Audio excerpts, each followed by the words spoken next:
Hey, what's 7 times 4?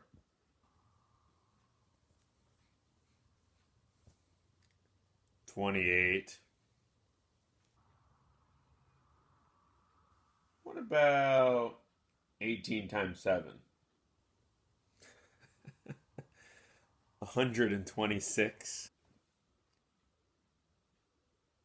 What about 127 times 101?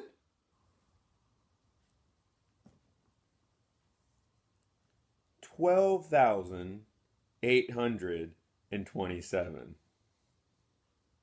Okay, how in the world did you do that? The distributive property, of course. Just let me explain it to you in a few minutes. Please don't.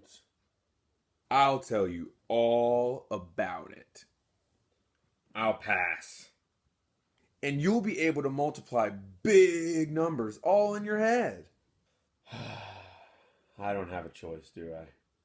No, sir, you do not.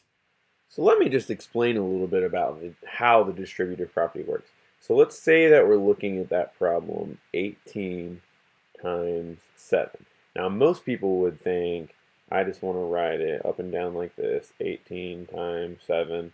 I could multiply the 8 by the 7, then I could multiply the 10 by the 7. Sure, you could do it like that. But another way to do that is to actually use something called the distributive property. The way that works is you look at both of these numbers as 18 times 7, and what I'm going to do is I'm going to take one of those numbers and split it up into smaller numbers. I'm going to choose the number 18 because I think it's hard to multiply the number 18. So I'm going to choose the number 18 to split up. So I'm thinking in my head, what numbers add together to get 18, but are easier numbers to multiply. One number that I always go after is a 10. It's easy to multiply by 10.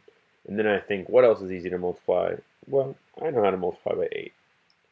So 10 and 8, 10 plus 8, is exactly the same as 18. So you have to make sure whatever you have here, whatever you split it up into, is the same as the number that you started with.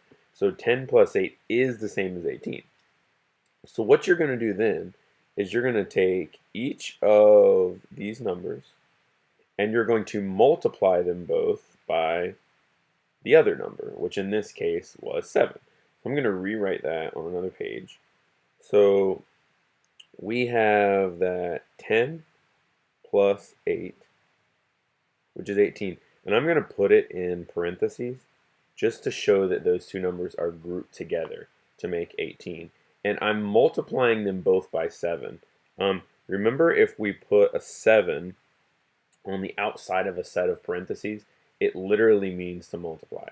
We can either put a little multiplication sign here, or we can just know because there's parentheses that means to multiply.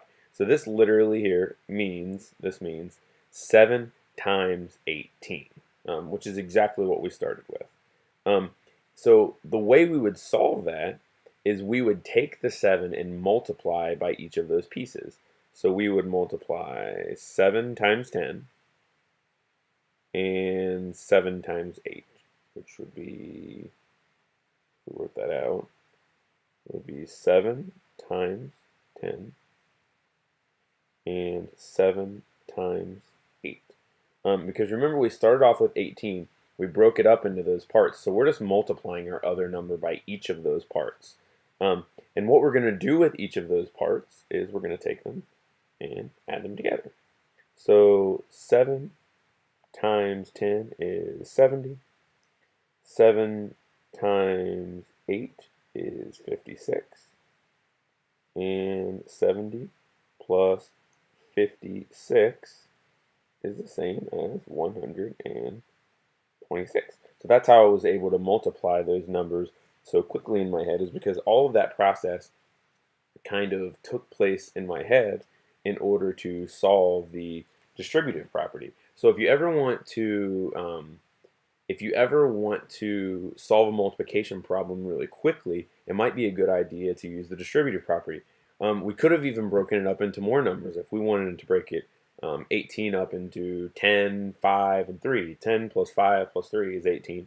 We would multiply all of those numbers by 7 and then add them together. So that's one way in order to multiply numbers really quickly in your head. And I think it's pretty cool because it's fast and you can really impress people with it sometimes.